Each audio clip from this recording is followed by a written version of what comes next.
Assalamualaikum warahmatullahi wabarakatuh. Video kali ini saya akan menjelajahi Padepokan Syekh Maulana Maghribi yang ada di Kedunglo, Desa Anggoyangan, Kecamatan Wena, Kabupaten Pati ya guys.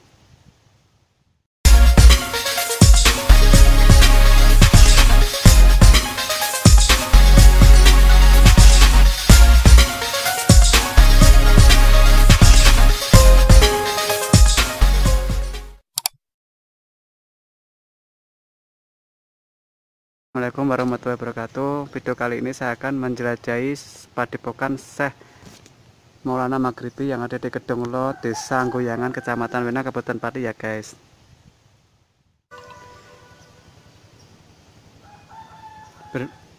Berbicara tentang sosok Syekh Maulana Maghribi tentu saja tidak terlepas dari keberadaan Wali Songo ya guys.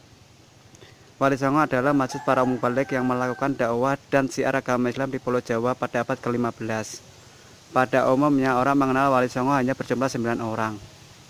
Di antaranya adalah Syekh Maulana Malik Ibrahim, Sunan Ampel, Sunan Bonang, Sunan Giri, Sunan Derajat, Sunan Kalijogo, Sunan Kudus, Sunan Muria, dan Sunan Gunung Jati ya guys.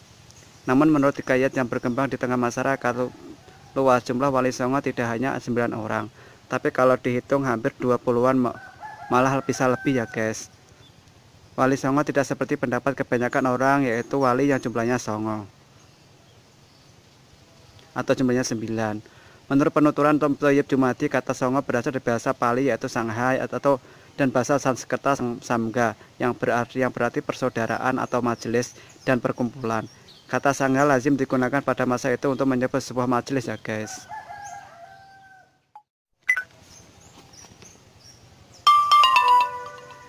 Menurut sejarah yang berkembang di masyarakat dan pendapat para sejarawan, banyak ketidaksesuaian tentang asal-usul beliau karena kurangnya buku-buku rujukan yang dijadikan acuan untuk menyimpulkan asal-muasal beliau, sehingga menyebabkan ketidaksesuaian antara sumber yang satu dengan sumber yang lain ya guys. Terlepas itu semua, kita tidak boleh berterbat dan dalam mempersoalkan asal-usul atau dibingungkan oleh sosok tokoh lain yang disamakan dengan beliau ya guys. Alangkah baiknya jika kita pandang beliau dengan sosok lugune, atau dalam bahasa Indonesia apa adanya, beliau seutuhnya tanpa melihat perbedaan apapun tentang siapakah atau asal-usul beliau. Sebaiknya kita harus menekankan bahwa adalah salah satu anggota Wali Songo yang dikenal masyarakat. Selain itu juga beliau seorang mubalik aulia sufi dan seorang filsafat, sebab beliau hidup dengan mengembara dalam menyebarkan Islam beliau serta memberikan kiasan ajaran ini dengan merenggut lepas yakar. Maksudnya adalah membebaskan diri dari nafsu syahwat. Menurut beliau hakikat Ka'bah menurut ahli makrifat qalbul mukmin baitullah, Allah itu bersemayam di hati orang-orang beriman ya guys. Itulah pendapat beliau tentang hidup ini guys, tentang filsafat hidup ini guys.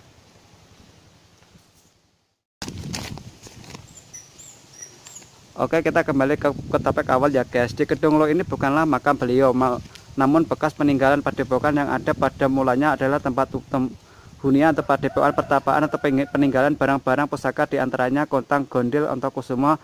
Selain itu juga dijadikan tempat piaraan atau kelanganan macan pentong dan jaran pentong yang berwujud gembong atau lorang ya guys, dan jaran jeragen.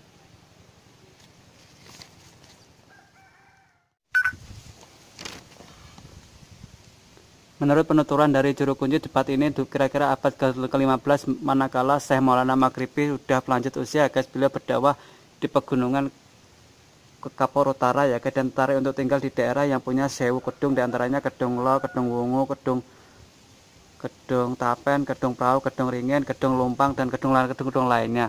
Semua kedung ini sekarang masuk ke wilayah Desa Guyangan, Kecamatan Winong ya guys. Tempat ini dikenal dengan Kedunglo. Beliau memakai nama samaran yang disingkat singkat dan agar mudah diingat oleh masyarakat pada masa itu, yaitu dengan Mbah Syekh.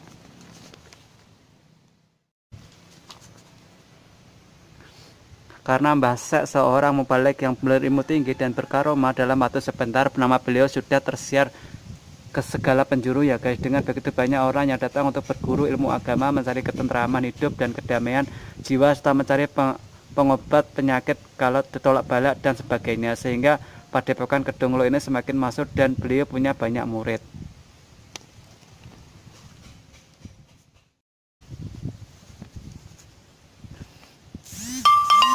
Menurut penuturan dari juru kunci di tempat ini, sebelum Mbah Sek datang ke Kedunglo, di daerah ini di daerah pegunungan Kapur Utara atau kawasan ini sudah ada 2 orang murid Sunan Muria yang menjadi kiblat panutan masyarakat, yaitu Ki Anggosumo Poh Papat dan Ki Kruwut Kedung Ringin.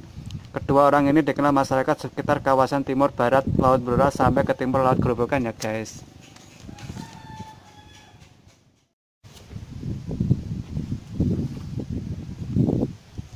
Karena hal itu Ki Anggokusumo bertekad untuk mengadu kesaktian dengan Mbah Sek pada waktu sasaran setiap paginya. Setelah bertemu dengan Mbah Sek, Ki Anggokusumo pamer laku untuk mencapai kesempurnaan jiwa sebagai insan kamil atau kamil mukamil. Ki Anggokusumo melakukan laku melek dari ungkapan melek, melek, dan meluk, tetapi disertai dengan makan sebagai penawar kantuk, sehingga Ki Anggokusumo melihat ngeliwat memasak nasi karena merasa risih dengan kelakuan Ki Anggokusumo. Mbah Sek membanting kendil tempat ngeliwat nasi hingga pecah berkeping-keping.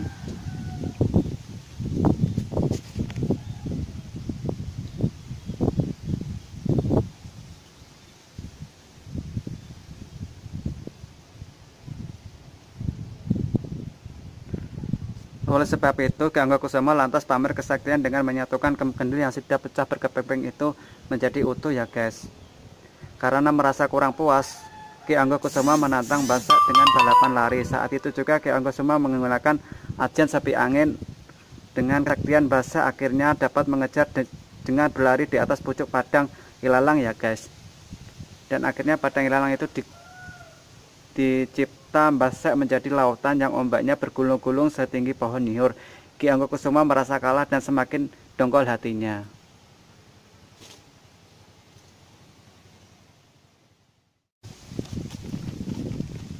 Melihat gelagat dari Ki Anggokusumo, salah satu murid Mbah Sek bernama Darpito menaruh curiga pada Ki Kruwut yang diduga bermuka 2. Selain itu juga Darpito menyimpan dendam kepada Sujud, anak Ki Kruwut, karena berebut teruntum pembantu perempuan di Padepokan Mbah Sek.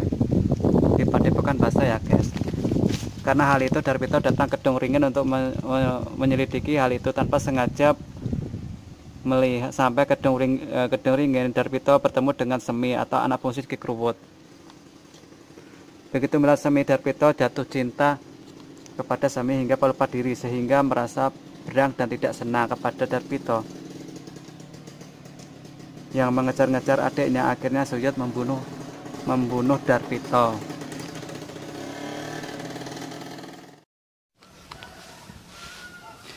Kedua saudara ini berseteru karena Anggrek Wulan ya guys. Gadis cantik penunggu Gedung Tapen. Remboko sudah mengingatkan kepada adiknya Remboko bahwa Anggrek Wulan itu makhluk halus sebangsa bidadari ya guys.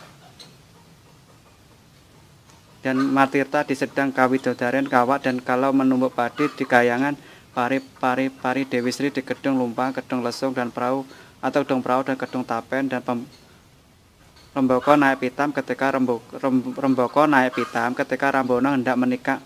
Ketika Remboko hendak menikah kakaknya Rembono yang sedang sigap dihindari, maka pusaka Remboko melukai Anggrek Wulan ya guys.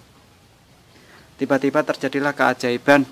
Saat itu juga Anggrek Wulan dijemput para bidadari dan dibawa terbang ke angkasa, melayang-layang di antara bintang, kemudian hilang dari pandangan mata. Melihat kejadian ini, Remboko terus menangis terseduh-seduh sampai terbengkok-bengkok karena merasa bersalah dan kehilangan si jantung hati ya guys. Akhirnya tubuh Remboko menjadi kaku, membatu, dan menjadi petilasan, yaitu Watu Bungkuk. Kejadian ini sangat mengguncang jiwa Rembono. Ia merasa bersalah dan mau bunuh diri, dan Mbah Sek datang mencegahnya, dan Mbah Sek memberi tugas kepada Rembono untuk meneliti.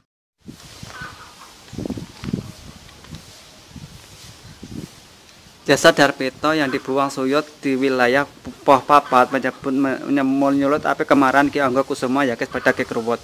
Ki Kruwut dituduh memancing permusuhan dengan Mbah Sek. Karena hal itu Ki Anggokusumo membunuh Ki Kruwut meskipun mereka saudara seperguruan. Setelah kematian Ki Kruwut meninggal, Ki Anggokusumo masak Ki Kruwut untuk diperistri. Tapi Nyai Kruwut menolak keras niat bejat Ki Anggokusumo ya guys. Ki Angga Sumo ya guys. Lantas Nyai Kruwut melepas tapeh atau kain jarik yang dikenakan dan menepuk-tepuk pantatnya sembari digoyang-goyang sambil ngomong, "Raimu luwih apik bokongku," yang akhirnya peristiwa ini meninggalkan petilasan Tegal Bokong yang ada di sekitar sini guys. Merasa dipermalukan Ki Angga Sumo mengadu ke perihal Mbah Sek kepada Sunan Muria. Sedangkan Nyai Kruwut diajak Rembono mencari Suyut karena melihat Ki Kruwut meninggal dunia dengan sia-sia, membuat Putri Sumi, putri Ki Kruwut yang jiwanya terpukul sehingga Semi pun mengakhiri hidupnya dengan menceburkan diri ke dalam gedung ya guys, yang ada di desa itu, yang ada di desa Kedung Ringin.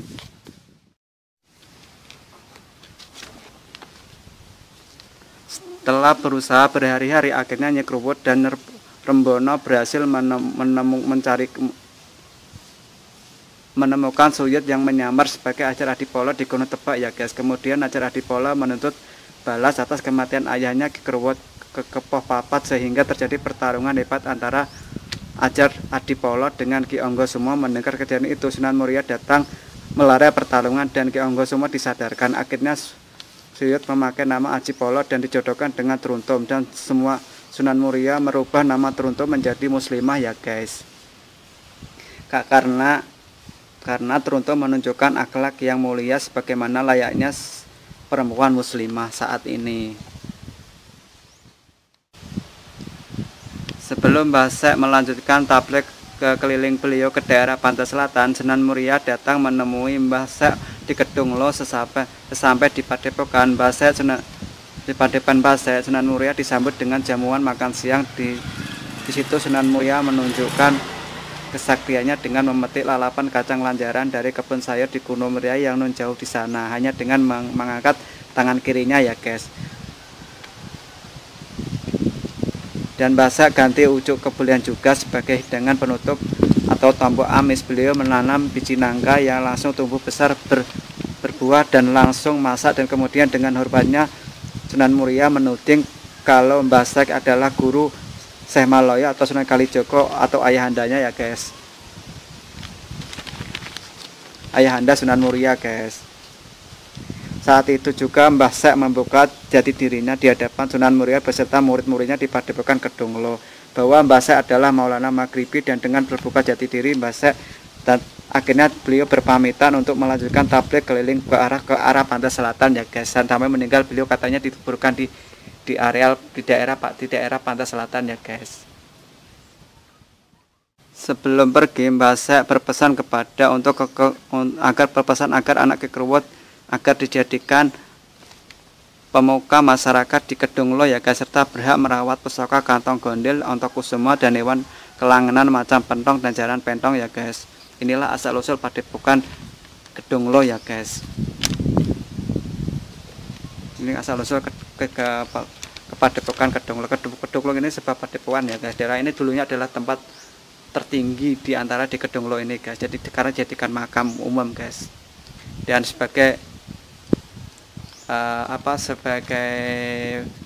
untuk memperingati adanya padepokan, di sini dibangun musola ya guys.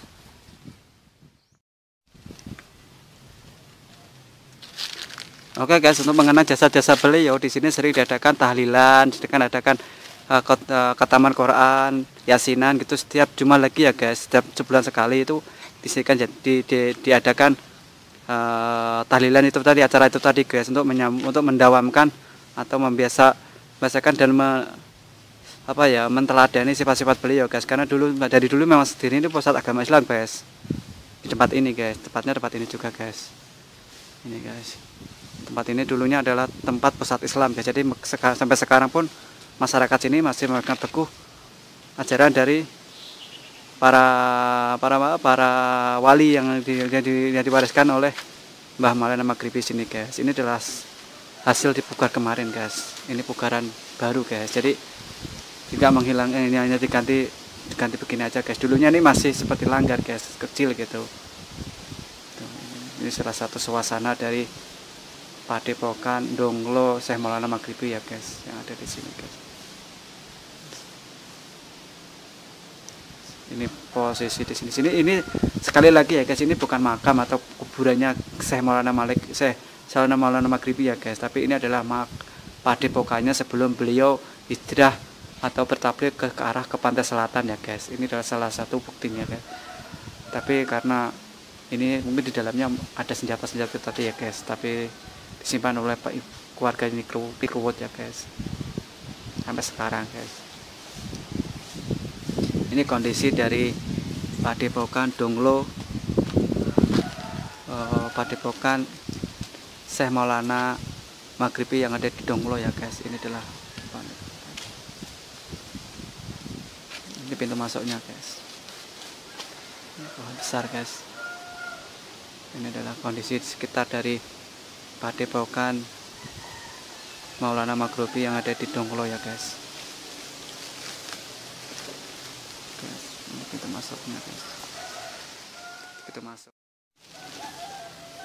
Oke, sekian video kali ini. Jangan lupa tekan tombol like, subscribe, dan bagikan ke teman-teman kalian ya guys. Karena subscribe itu gratis. Sekali lagi bagikan informasi ini kepada teman-teman kalian agar teman kalian tahu bahwa inilah peninggalan, salah satu peninggalan dari Syekh Maulana Maghribi yang ada di Kedonglo, Kecamatan Winong, tepatnya di Dukuk Donglo, Desa Nguyangan, Kecamatan Winong, Kabupaten Pati ya guys.